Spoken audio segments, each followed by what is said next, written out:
welcome to another major market movements into the week market review for September 4th, 2015.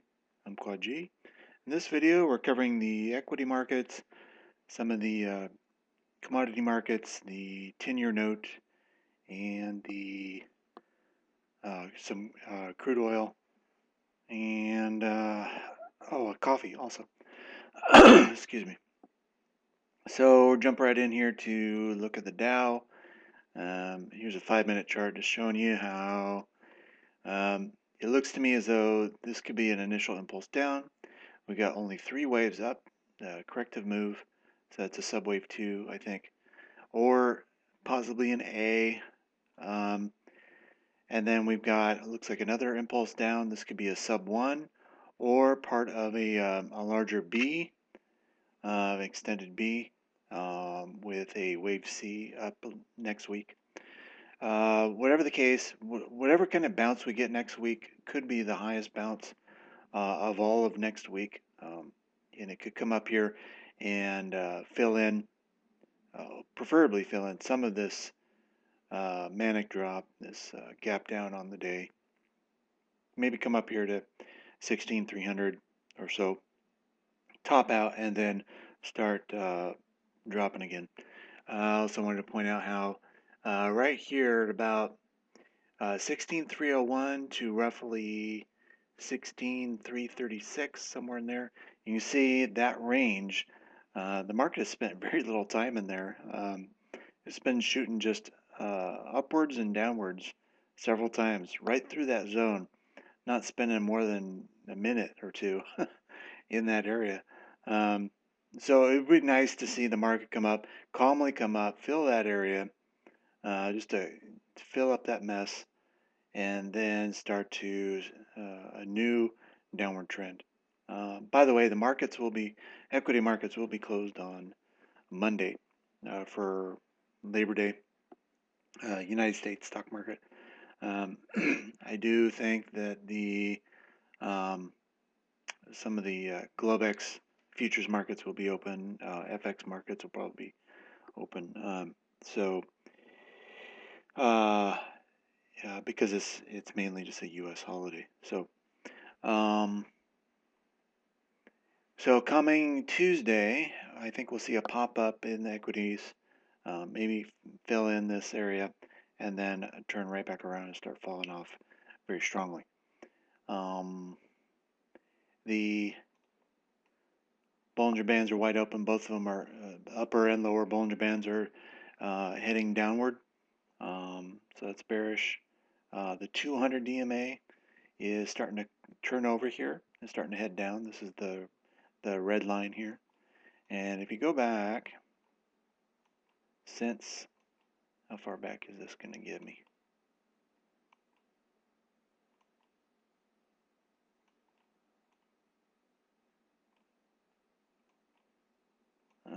It's not going to quite go back far enough, unfortunately.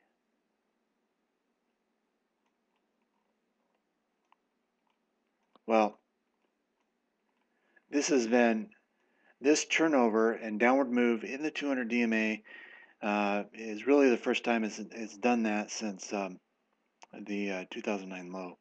I'd have to drop and bring up another chart.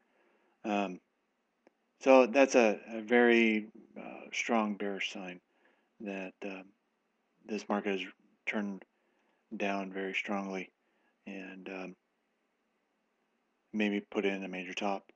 All right, let's take a look at the weekly.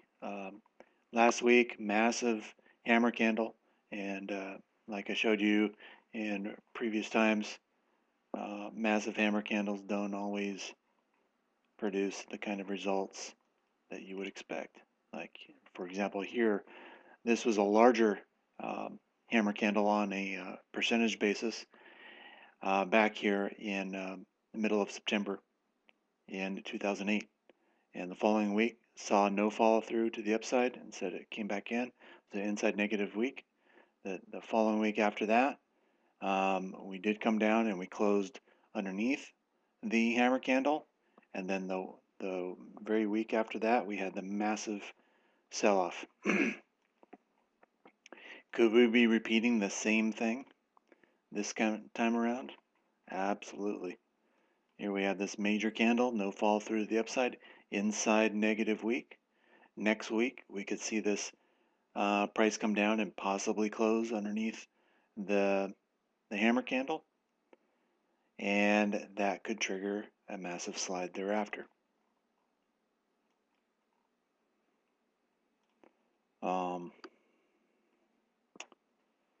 EWO, no positive divergence yet. And that's another thing to watch for. Is this, if we come down here and we take out this last swing low and it moves down impulsively, watch and see how this EWO responds to it. A lower low in the EWO suggests that we could have a lot more downside yet to come. RSI, also be watching for the potential positive divergence or a washout, meaning if the RSI comes down and takes out the swing low in the RSI, just means the downside is just getting going, and it could take a long time before you start to develop positive divergences and chance of turning around. The MACD is still open to the downside on the daily, and the weekly also wide open to the downside. Okay, so more on the Dow here in a minute, looking at the LA wave charts, but we're going to come over here and take a look at crude on this series of charts.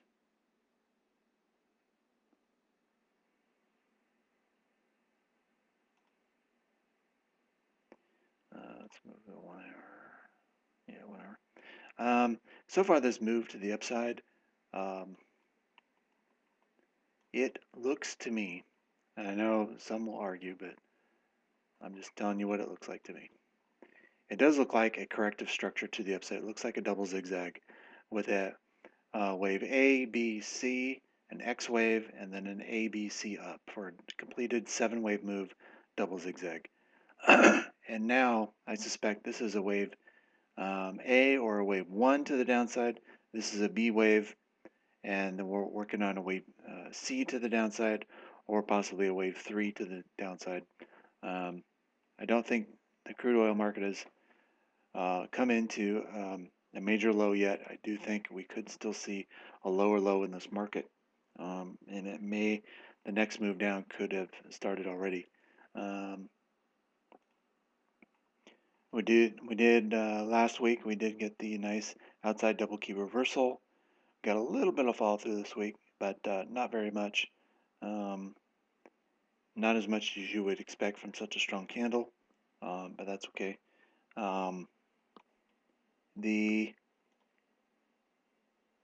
That's a 4 hour. Let's look at the daily.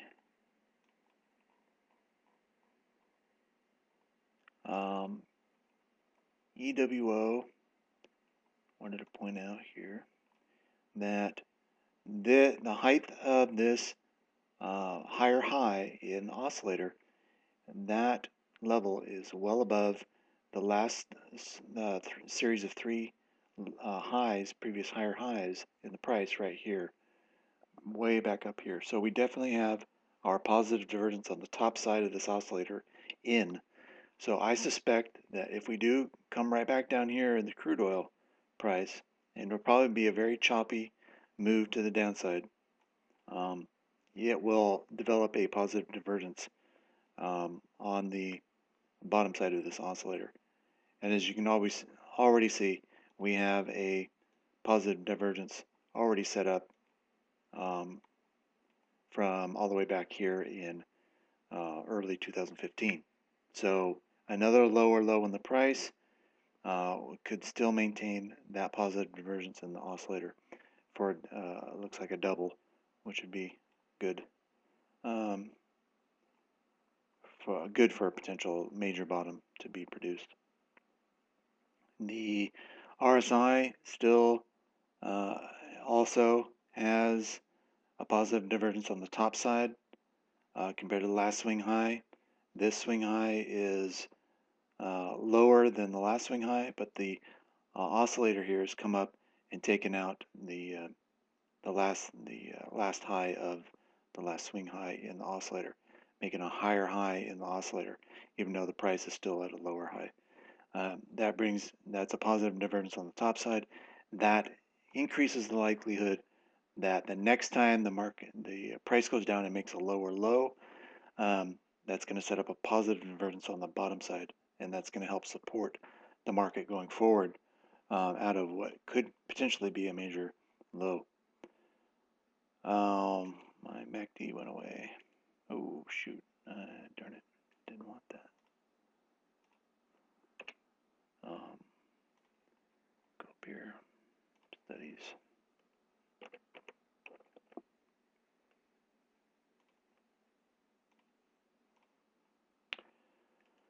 So the weekly is open to the downside still. It's bearish, and daily is open to the top side. So that's bullish. So mixed. Overall, I think the crude oil could be topping out here and turning right back around and starting to head back down fairly soon. All right, let's move to the LE wave charts here. All right, so here's YM. Here's the big count, or micro count, excuse me. We've got several waves 1s and 2s built up at the top. We're just now getting into actually this counting is incorrect. This should be a black 3. So imagine, if you will, this is a black 3 right here, and we've come up. This is a black 4.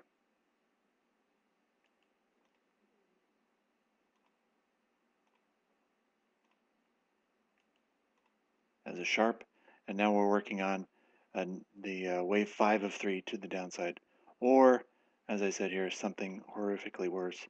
It is possible that this here is another subwave 1. This is another subwave 2, and we have not hit the point of recognition yet. That could be down here lower. I'm not necessarily in favor of that just yet, just because we're already at such oversold levels. But I can't be surprised. I wouldn't be surprised by it either. The best course of action is to be short out of the long side of this market and watch for the drop off.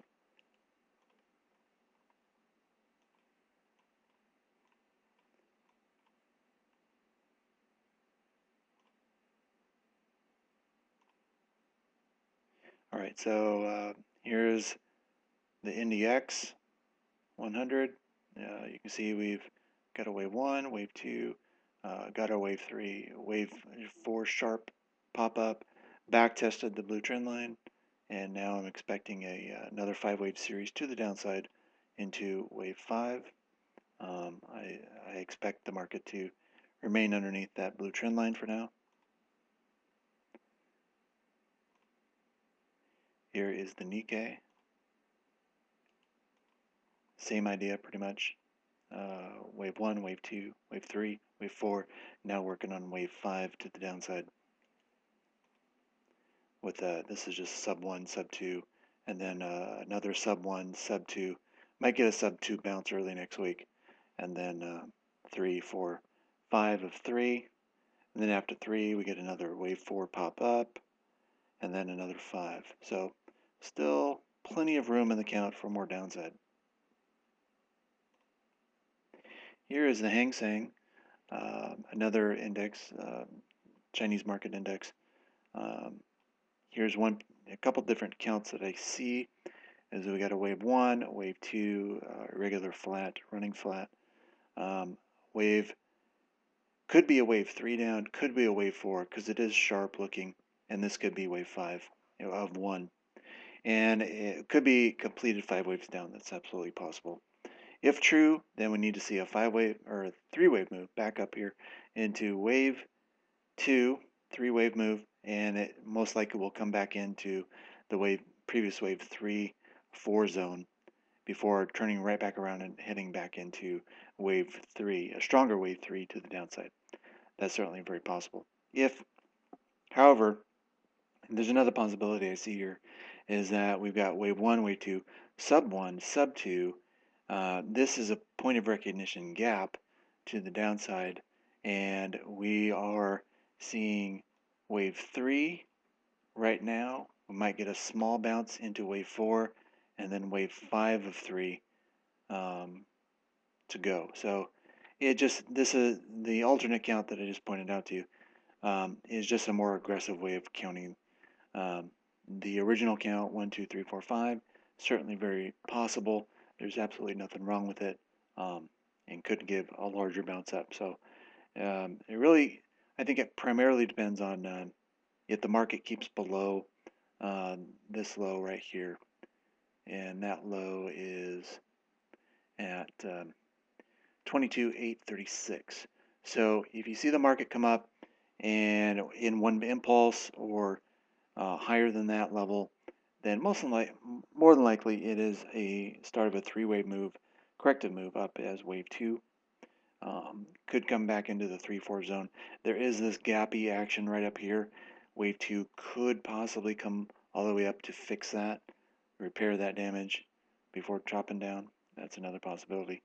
But if the price continues to linger sideways and just remain below that 22,836, it keeps below that in a very choppy, slow manner, then more likely the more aggressive count is the one that's the market is pursuing. All right, here's the Shanghai. I'm leaning heavily towards this aggressive count, which suggests that this is wave 1, and then we got a wave A, B, C for a wave 2 flat, and then we've got sub 1, sub 2, which may allow for a small bounce up, maybe fill in this gap sometime next week, and then the wheels fall off and it collapses into a point of recognition. Now, the point of recognition, I suspect, is going to be where this manic wave to the upside started, which is about 2186. That could be our point of recognition, which means we go into wave 3 of 3, and then we start building wave 4 bounces thereafter. And that would most certainly be a point of recognition for the whole market. At that point, going below this point in such a rapid fashion, you're going to freak everybody out. Everybody on the planet, not just in China, are going to be going, what the heck just happened? A collective jaw-dropping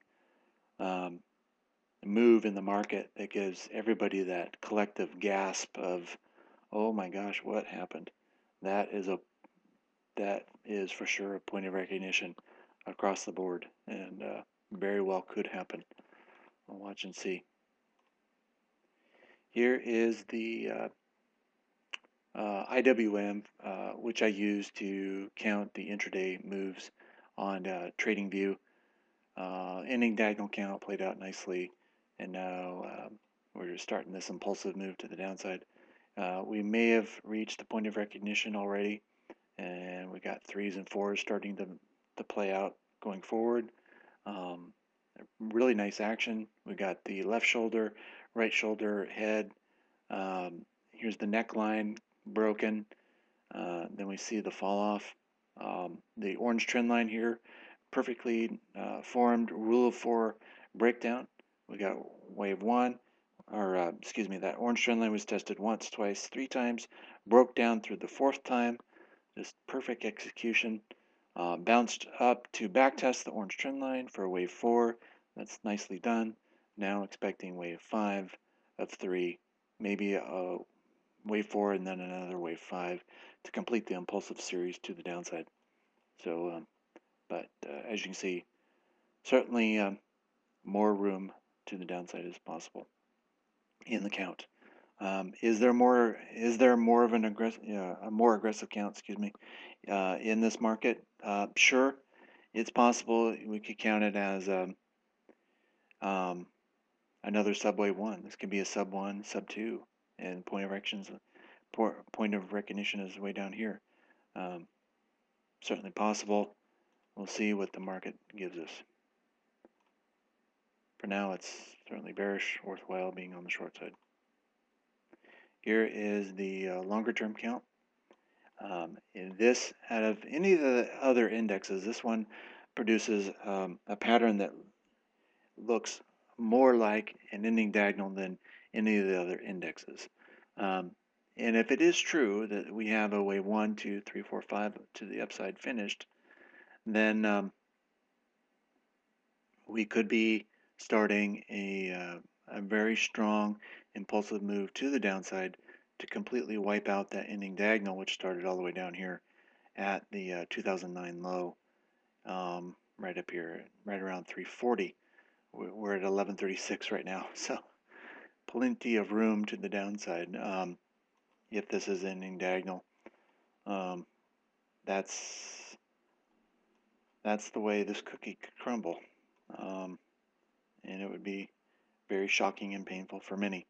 And this is one of the reasons that back here earlier this year, really since the first of the year, since we started going into this chop, I was telling everybody, really good time to be out of the stock market in your 401ks, your portfolios.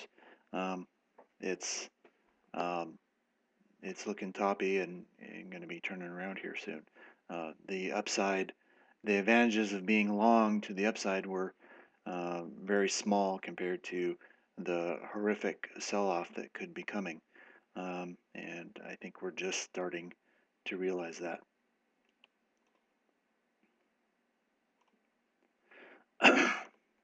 Okay, here's the BKX.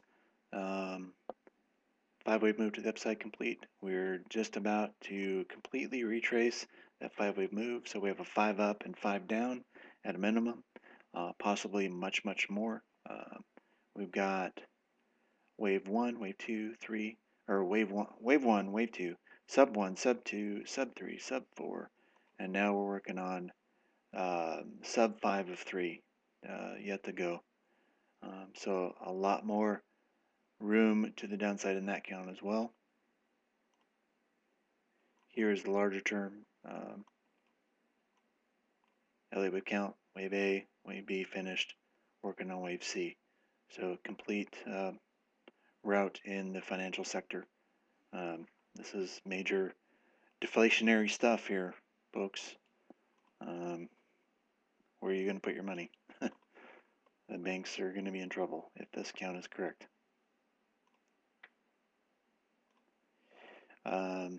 Here's the 10-year note, not playing along exactly as expected.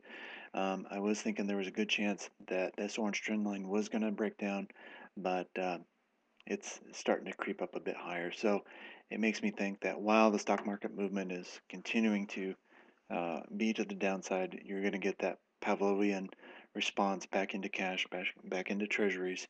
And so you may see this price chop up a little bit more to the upside. Maybe even give another test of that purple trend line. And then I think we'll have another chance of a turnaround and drop off to the downside.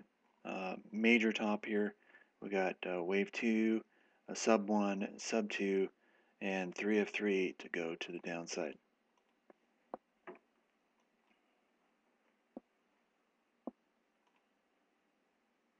Okay, and here's coffee.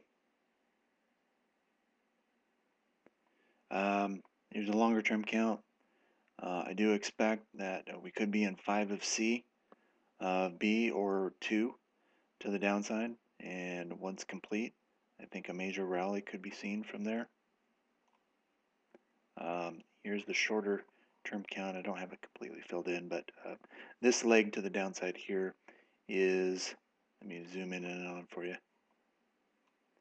is right here. From wave 4 to wave 5, zoomed in, is here's 4 and here's 5. And I see what could be a 5-wave move to the downside complete with wave 1, wave 2, 3, 4, and 5.